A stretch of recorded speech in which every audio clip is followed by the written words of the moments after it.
거울 없어? 그냥 입어. 이게 옷이냐 푸대자루냐? 누가 좋댔냐? 편하댔지? 이건 진짜 아니다.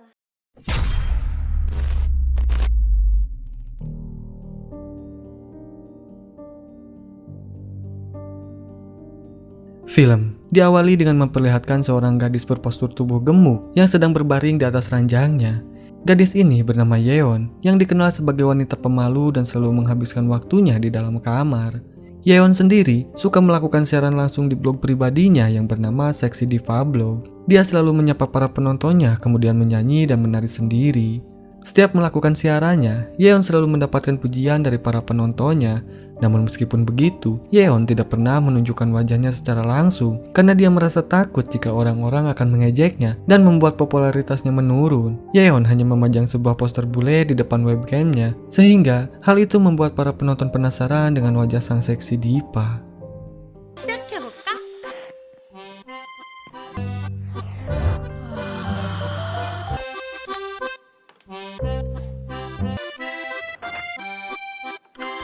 근데 첫 곡 바로 갈게. 궁금증은 너두라고.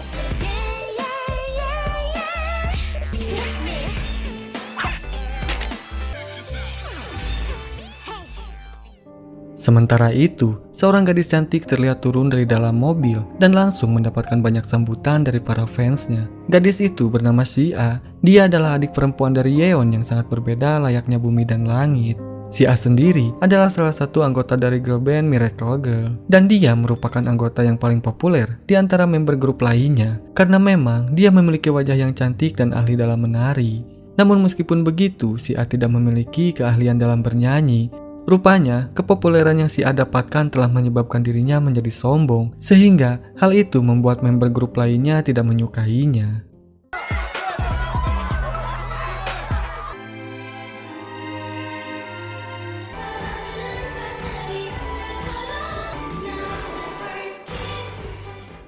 Di suatu hari, CEO mereka datang dan memberitahu bahwa Sia akan menjalani syuting iklan bersama penyanyi pria terkenal bernama Hae Seong, dan itu akan dilakukan pada esok hari. Sehingga sang CEO pun menyuruh Sia untuk pulang lebih awal dan beristirahat. Mendengar hal itu, member grup yang lain merasa kecewa karena semua iklan untuk grup malah dilakukan oleh Sia.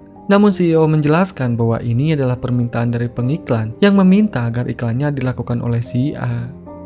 Saat dalam perjalanan pulang, Sia menghubungi kakaknya agar mencopot foto keluarga dan memintanya untuk tidak keluar dari kamar karena malam ini reporter akan datang ke rumah Sia untuk mewawancarai keluarganya. Mengetahui hal itu, Yeon pun merasa sangat kesal karena dia tidak bisa keluar dan berjalan-jalan sesukanya. Tak lama kemudian, reporter pun datang dan mulai mewawancarai Sia. Ketika sang reporter bertanya mengenai saudaranya, Sia langsung beralasan bahwa sang kakak sedang belajar di luar negeri. Mendengar hal itu, Yeon merasa kesal dan sangat membenci sifat dan kepribadian adiknya, sehingga saat wawancaranya selesai, mereka berdua pun langsung bertengkar. 유하?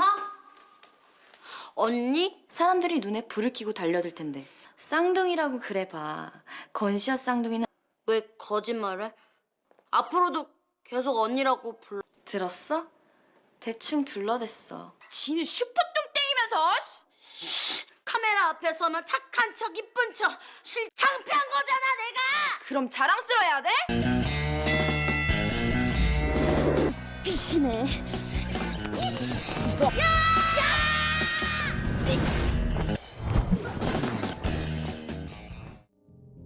Di keesokan harinya, Yeon pergi ke sekolah dengan perasaan yang gelisah karena ternyata Yeon selama ini telah membenci sekolahnya sebab dia selalu menjadi bahan ejekan dan selalu diganggu oleh teman-temannya. Saat berjalan di koridor, Yeon dibuat terpesona ketika dia melihat sekumpulan pria dan wanita yang berada di depannya, dan salah seorang pria di antara mereka bahkan terlihat bersinar di matanya Yeon. Dia adalah Han Gyu-sok, yaitu pria yang selama ini Yeon sukai. Namun saat salah satu di antara mereka menyapanya, Yeon tiba-tiba berubah menjadi gelisah karena teringat dengan kejadian setahun yang lalu, di mana pada saat itu Yeon memutuskan untuk menyatakan perasaannya kepada Gyusok dengan cara menaruh hadiah di mejanya. Namun tak lama kemudian, Gyusok bersama teman-temannya tiba-tiba masuk dan memergokinya. Dan kemudian, seorang wanita yang bernama Hyejong mengambil hadiahnya dan membacakan sebuah surat cinta yang ditulis oleh Yeon untuk Gyusok. Sehingga hal itu pun membuat Yeon merasa sangat malu. Meskipun perasaan cintanya telah ditolak, tapi rasa sukanya terhadap Gyusok tidak pernah berubah.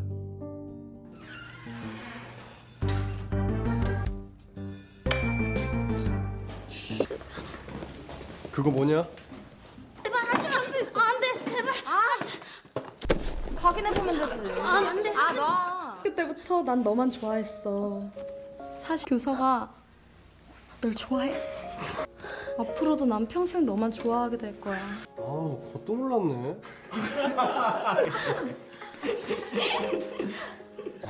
졸업까지 181일. Di sisi lain, Sia terlihat sedang menjalani syuting iklan bersama dengan Hae Seong. Namun karena Hae Seong kurang kompeten, akhirnya sang sutradara pun memerintahkan mereka untuk beristirahat terlebih dahulu. Saat itu, Sia menghampiri Hae Seong yang sedang duduk dan mengajaknya berbicara. Namun Hae Seong malah bersikap kasar dan juga sombong. Dia juga mengomentari Sia yang berprofesi sebagai idol padahal dia tidak bisa bernyanyi. Sehingga hal itu membuat Sia merasa kesal. Dan ketika mereka akan kembali melakukan syuting, Hae Seong tiba-tiba menolak dan memutuskan untuk pergi. Karena menurutnya, konsep iklannya terlihat sangat konyol dan terlalu kekanak-kanakan. Sia yang mengetahui hal itu, kini dia hanya bisa menangis. Sebab tindakan yang Hae Seong lakukan akhirnya membuat Sia harus kehilangan iklannya. Sementara itu, Yeon yang telah pulang dari sekolah, kini sedang duduk santai di halaman rumahnya sambil menikmati jelly. Saking menikmatinya, dia tidak menyadari bahwa anjingnya yang bernama Dong telah pergi keluar rumah. Ketika menyadari bahwa Dong menghilang, Yeon pun mulai panik dan langsung berlari mencarinya. Hingga akhirnya, Yeon pun tiba di sebuah taman dan tidak sengaja menemukan seorang wanita yang tergeletak tak sadarkan diri. Yeon yang merasa kasihan kemudian menggendong wanita itu dan membawanya pergi dari sana. Dan saat melewati sebuah toko, si wanita yang telah tersadar tiba-tiba menyuruhnya untuk berhenti. Dia pun kemudian turun dari punggungnya Yeon, dan kemudian dia pun memintanya untuk masuk ke dalam toko yang bertuliskan Tarot Show. Di sana, wanita itu mengatakan bahwa dia adalah pembaca kartu tarot. Dia pun kemudian menyodorkan kartu tarot dan meminta Yeon untuk memilihnya. Pada awalnya Yeon pun menolak, namun karena terus dipaksa, Yeon akhirnya memilih dengan asal dan langsung memberikannya kepada wanita itu. Ternyata, dia telah memilih kartu tarot yang paling langka, di mana kartu itu adalah kartu yang bisa mengabulkan permintaan. Meskipun tidak percaya, Yeon tetap membuat permintaan dengan berkata di dalam hatinya bahwa dia ingin bertukar kehidupan dengan adiknya. Namun tak berselang lama, dia pun langsung berubah pikiran dan meminta agar berat badannya tidak bertambah walaupun selalu makan. 이 사기꾼 아줌마야. 엄마 뱃속부터 잘못된 내 인생은 왜 건시아랑 나랑 바뀌게 해준다고 살 안 찌게 해주세요. Sebelum pulang, wanita itu sempat memberikan kalung berisi emerald kepada Yeon sebagai imbalan karena telah menolongnya. Setelah itu, Yeon kemudian pulang sambil menggunakan kalung tersebut. Namun tiba-tiba Yeon pun merasa sakit perut dan dia pun kemudian pingsan. Di saat yang bersamaan, si A yang sedang latihan pun juga mendadak ikut pingsan. Ketika tersadar, mereka berdua telah berbaring di atas ranjang rumah sakit. Lalu tak lama kemudian ibu mereka pun datang dan memanggil keduanya dengan nama yang berbeda. Menyadari ada yang janggal, mereka kemudian bangkit dari ranjang dan langsung menjerit saat mendapati bahwa mereka telah bertukar tubuh.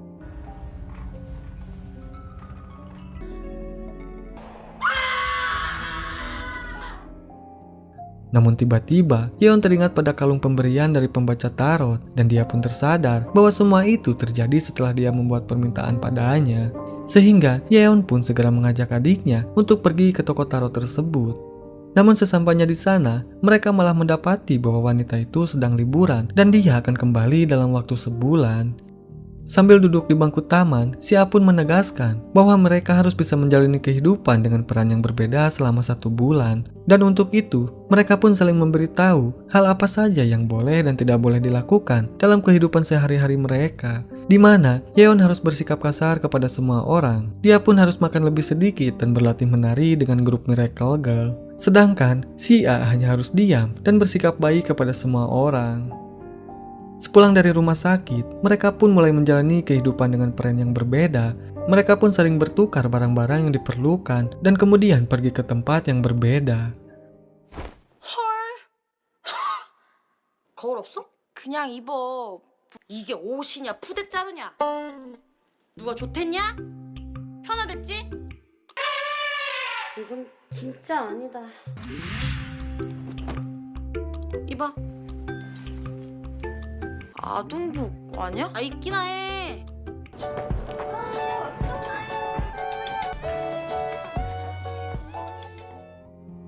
Setelah itu, si A pun pergi ke sekolah sambil membawa sekotak snack besar dan dia pun melangkah masuk dengan percaya diri. Kemudian, terlihat Gyusok dan gengnya yang berjalan di belakangnya si A. Mereka pun langsung mengambil snack tersebut dan mereka pun mulai mengejeknya. Si A yang merasa kesal pun berniat untuk memberinya pelajaran. Namun, si A tiba-tiba teringat dengan perkataan Yeon yang memintanya untuk tidak melakukan apapun. Sehingga, dia pun memilih untuk tetap diam sambil menahan semua amarahnya. Si A pun akhirnya mengetahui bahwa selama ini sang kakak hidup layaknya seorang pecundang. Sementara itu, Yeon telah sampai di gedung acara untuk menampilkan pertunjukan comeback grup mereka. Di ruang tata rias, beberapa orang kru masuk dan memberikan baju yang paling cantik kepada Yeon. Setelah selesai, mereka pun mulai naik ke atas panggung untuk latihan terlebih dahulu sebelum tampil. Namun tanpa diduga, Yeon tiba-tiba menjadi gugup dan lupa gerakan tariannya hingga dia pun beberapa kali menabrak member lain. Sehingga hal itu membuat para kru dan manajernya kebingungan. Hae-seong yang melihat pertunjukan tersebut di bawah panggung kini hanya bisa tersenyum dengan senyuman yang sinis.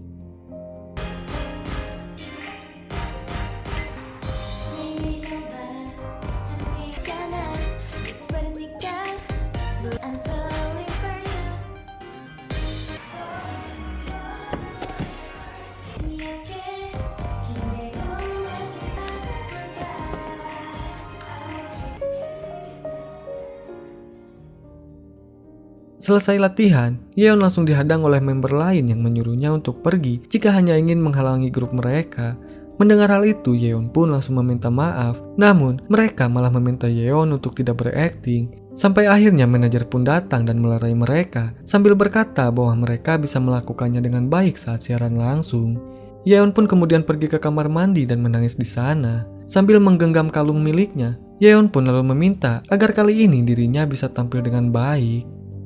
Singkat cerita, pertunjukan siaran langsung pun tiba. Yeon kemudian naik ke atas panggung sambil menghela nafas dan mulai menari. Dan kali ini Yeon berhasil melakukannya dengan sangat baik, tanpa ada kesalahan sedikit pun. Bahkan, dia mampu menutupi kesalahan salah satu membernya. Sehingga hal itu membuat para kru merasa tidak percaya dengan tindakannya. Selain itu, Yeon juga bernyanyi dengan semangat dan berhasil mencapai nada yang tinggi. Dan suara indahnya pun mampu menyihir semua orang tak terkecuali dengan Hae-seong sendiri.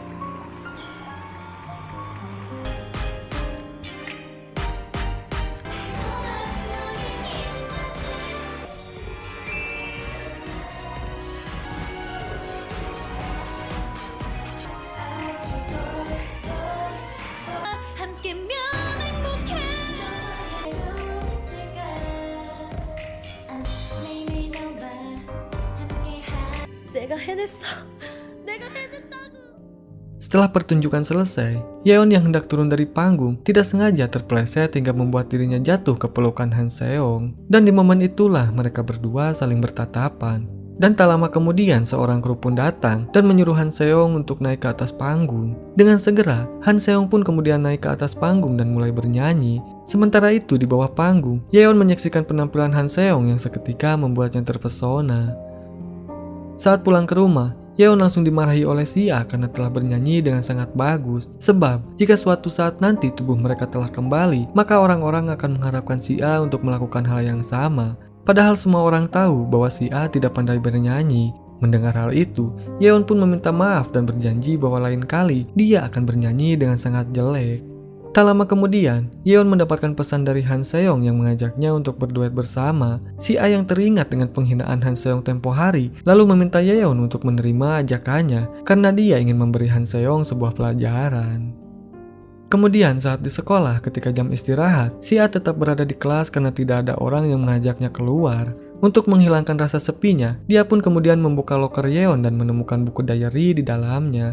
Dan ketika membacanya, dia pun akhirnya mengetahui mengenai hal apa saja yang kakak lalui setiap hari. Selama ini, ternyata sang kakak merasa sangat sedih karena teman-temannya sering mengganggunya. Sementara itu, Yeon yang mendapatkan pesan dari Han Seong kemudian pergi ke atap gedung untuk menemuinya. Di sana, Han Seong meminta maaf kepada Yeon atas kejadian iklan di tempo hari. Mendengar hal itu, Yeon pun kemudian memaafkannya. Dan ternyata, Han Seong sengaja memanggil Yeon untuk mendiskusikan lagu apa saja yang akan mereka bawakan. Yeon pun kemudian menyarankan agar mereka menyanyikan lagu lama karena hal itu akan jauh lebih menarik. Han Seong yang menyadari bahwa mereka memiliki selera musik yang sama, dia pun kemudian langsung menyetujui sarannya. Hingga akhirnya Han Seong tiba-tiba menarik Yeon ke pelukannya dan dia pun mengajak Yeon untuk berkencan.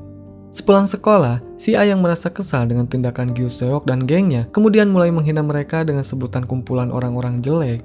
Hee Jae-yong yang tidak terima dengan hal itu, dia pun langsung bangkit dan hendak menamparnya. Namun tanpa diduga, si A segera menahan tangannya. Gyu Seok yang melihat hal itu, kemudian menghampiri si A sambil menyombongkan diri. Dan dengan sigap, si A lalu membalasnya dengan menyebut Gyu Seok sebagai makhluk jelek. Setelah itu, si A pun pergi meninggalkan mereka. Di malam harinya, si A dan Yeon terlihat duduk bersama di halaman rumah. Di sana, mereka saling mengingat hal-hal yang seharusnya tidak boleh dilakukan. Dan kini mereka pun mulai merasa khawatir karena telah berbuat melenceng dari rencana yang sudah disepakati. Namun mereka tetap menutupi perbuatan tersebut satu sama lain. Saat itu, si A memberitahu bahwa dia telah pergi ke toko tarot itu, tetapi sang pemilik masih belum kembali. Dia pun mulai merasa sedih karena harus menunggu 15 hari lagi untuk bertukar tubuh. Mendengar hal itu, Yeon pun merasa sangat terkejut. Dia pun berharap bahwa sang pemilik tidak akan pernah kembali. Hal itu dikarenakan dia sudah mulai jatuh cinta kepada Han Seong dan ingin selalu menghabiskan waktu bersama orang yang dicintainya. Di keesokan harinya, Yeon kembali menemui Han Seong di atap setiap ada kesempatan. Yeon pun kemudian memeluknya dari belakang sambil berkata bahwa dia perlahan-lahan semakin menyukai Han Seong. Mendengar hal itu, Han Seong pun membalas bahwa dia juga semakin menyukai Yeon. Sehingga hal itu pun membuat Yeon menjadi semakin sedih karena kebersamaan mereka tidak akan bertahan lama.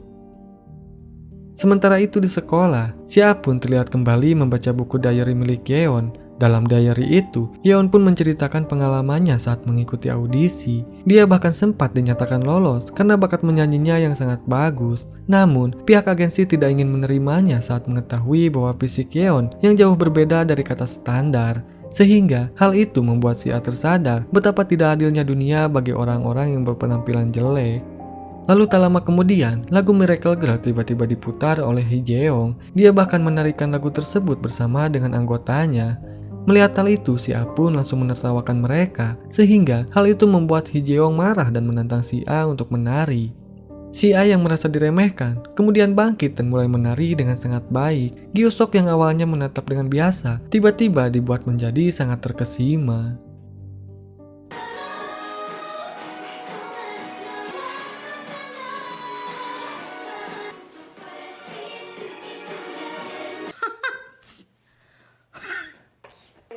대박 완전 하트 뿅뿅. 그렇게 웃기면 네가 나와서 쳐봐. 에라 모르겠다. 건시아 포스가 어디?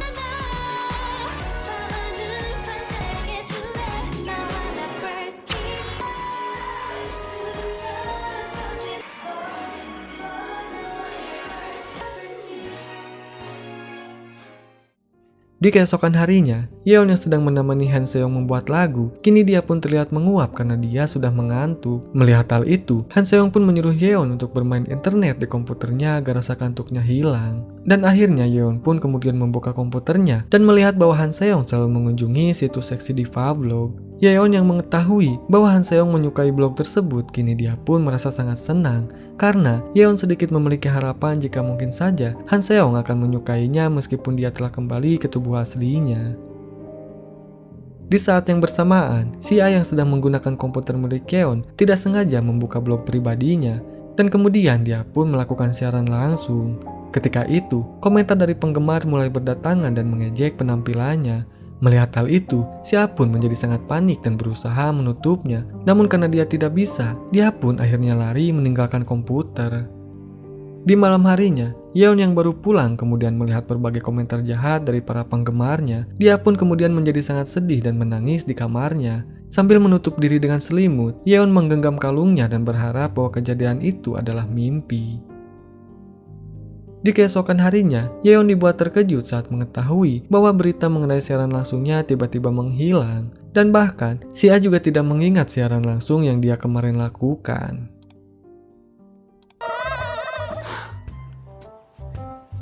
저번에 보니까 너 춤 진짜 잘 추더라. 아니, 우리 이번에 연습생 오디션이 있거든. 다른 게 아니라 우리 그래. 자, 하나, 둘, 쟤들 언제 자, 하나, 둘, 셋. 이렇게 연습하면 돼. 내가 우리 멤버 중에 제일 못. 박치야. 아씨, 왜 난 안 되지? 이렇게. 이렇게? 하나, 둘, 셋, 넷. 하나. 저것들이 어디서 배신 때리고 친한 척이야. Singkat cerita, 30 hari pun telah berakhir. Sia terlihat senang karena akhirnya dia bisa kembali ke tubuh normalnya. Kemudian, Sia dan Yeon pun kemudian pergi ke toko tarot itu untuk menemui sang pemilik. Namun sayang, sang pemilik ternyata masih belum kembali. Melihat hal itu, Yeon kemudian teringat bahwa dia sempat membuat permintaan agar sang pemilik tidak akan pernah kembali. Dan sebagai balasannya, berita mengenai percintaan mereka akhirnya tersebar ke media. Di sisi lain, Sia yang mengetahui hal itu langsung mendatangi Yeon dan memarahinya, sehingga mereka pun terlibat dalam perkelahian sampai akhirnya dipisahkan oleh Han Seong. Di sana, Han Seong bahkan mendorong Sia hingga terjatuh dan berniat melaporkannya ke kantor polisi. Melihat hal itu, Yeon pun mulai tersadar bahwa harapannya selama ini telah salah, sebab Han Seong mencintainya karena dia adalah Sia bukan Yeon yang sesungguhnya. 너 미쳤구나. 조심하라고 했잖아. 그따위 시시한 놈을! 혜성 욕하지 마. 내가 아무나 만나지 말라고 했지. 너무너무 좋아졌어. 영원히 슈퍼똥땡이 권시안! 단단히 착각하고 있는 모양인데 시계! 야 돌려놔. 당장 권시아랑 바뀌게 해달라고! 맨날 너 스스로 저주하다가 하늘을 빌었겠지. 권시아 행세. 내가 좋아서 해? 아, 나도 죽겠어. 라디오 생방 가야 된단 말이야. 네가 가냐? 내가 가지? 얼른 가져가. 당신 스토커야? 난 괜찮아. 진짜 괜찮아. Di malam harinya, Yeon kembali mengunjungi toko tarot untuk menemui sang pemilik. Namun ternyata sang pemilik telah meninggal dan Yeon pun diberitahu oleh anaknya. Mendengar hal itu, Yeon pun merasa sangat terkejut dan berpikir bahwa semua itu terjadi karena permintaannya. Akan tetapi, sang putri memberitahu bahwa ibunya meninggal karena sakit. Yeon pun kemudian bertanya apakah dia bisa kembali ke dirinya yang semula, dan sang putri pun memberitahu bahwa hal itu bisa terwujud jika keduanya memohon dengan sangat tulus untuk kembali ke tubuh masing-masing. Di keesokan harinya, Yeon pun memberitahukan hal tersebut kepada Sia. Sia yang mendengarnya merasa sangat senang karena akhirnya mereka bisa menemukan cara untuk kembali ke tubuh masing-masing. Namun saat mereka hendak membuat permohonan, kalung yang telah Yeon simpan tiba-tiba menghilang, sehingga mereka pun harus pergi untuk mencarinya. Setelah berhasil menemukan kalung itu, mereka pun lalu duduk di sebuah rel dan mulai menceritakan masa kecilnya yang seketika membuat mereka tertawa. Saat itu, Sia sempat membahas masalah Han Seong karena dia tahu bahwa Yeon telah menyukainya. Dan untuk menyemangatinya, Sia berkata bahwa sebelum mereka bertukar tubuh, Han Seong pernah membencinya dan sempat mempermalukannya, sehingga hal itu menandakan bahwa Han Seong tidak jatuh cinta karena wajah Sia, melainkan karena kepribadian barunya. Singkat cerita, mereka berdua akhirnya membuat permohonan dengan hati yang tulus, sambil memegang kalung agar mereka bisa kembali ke diri mereka masing-masing. Namun sayang, mereka sama sekali tidak berubah. 눈 감아. 내가 빌게.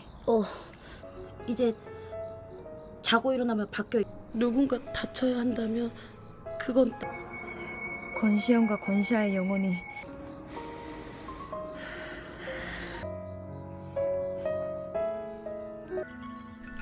아무것도. Di keesokan harinya, Sia terlihat datang ke perusahaan untuk memberikan skrip milik Yeon yang tertinggal. Namun saat akan menyeberang, dari arah lain sebuah mobil tiba-tiba melaju dan hampir menabraknya. Yeon yang melihat hal itu langsung berlari ke arah Sia untuk menyelamatkannya. Di rumah sakit, Sia sedang menangis sambil melihat ke arah Yeon yang masih terbaring. Lalu tak lama kemudian, dokter yang mirip dengan pemilik toko pun kemudian masuk untuk memastikan keadaannya Yeon. Dan saat Yeon terbangun, mereka akhirnya menyadari bahwa mereka telah kembali ke tubuh masing-masing. Saat itu, sang dokter menjelaskan bahwa Yeon adalah kakak perempuan dan juga sekaligus pelindung bagi adiknya. Karena Yeon telah berhasil menyelamatkan si A dari kecelakaan, maka dari itu mereka dapat kembali ke tubuh mereka masing-masing. Setelah keluar dari rumah sakit, si A pun langsung pergi menemui Han Seong dan kemudian memutuskannya karena alasan tidak ingin kehilangan fans. Padahal kenyataannya, si A tidak bisa berkencan dengan pria yang disukai oleh kakaknya sendiri. Di sisi lain, Gyu-sok juga terlihat meminta maaf kepada Yeon dan berkata bahwa dia mulai menyukainya. Namun, Yeon pun menolak karena dia telah jatuh cinta dengan pria lain. Di malam harinya, si A datang ke kamar Yeon dan memberinya sebuah memo yang berisi alamat audisi. Si A pun kemudian menjelaskan bahwa itu adalah audisi untuk menjadi aktris musikal. Di pagi harinya, Yeon pun datang ke tempat audisi dan berencana untuk menyanyikan lagu yang pernah dia buat bersama Han Seong. Dia pun kemudian meyakinkan dirinya bahwa Han Seong tidak akan mengenalinya. Namun ternyata, audisi itu sengaja diadakan oleh Han Seong untuk mencari partner dalam acara konsernya nanti. Setelah itu, Yeon pun kemudian masuk ke ruang audisi dan dia pun mulai bernyanyi dengan sangat baik, sehingga hal itu membuat Han Seong sangat terpesona. Di akhir film, kita diperlihatkan dengan Yeon dan Han Seong yang sedang melakukan rekaman bersama karena ternyata Yeon telah dinyatakan lolos dan berhasil mengikuti audisi tersebut.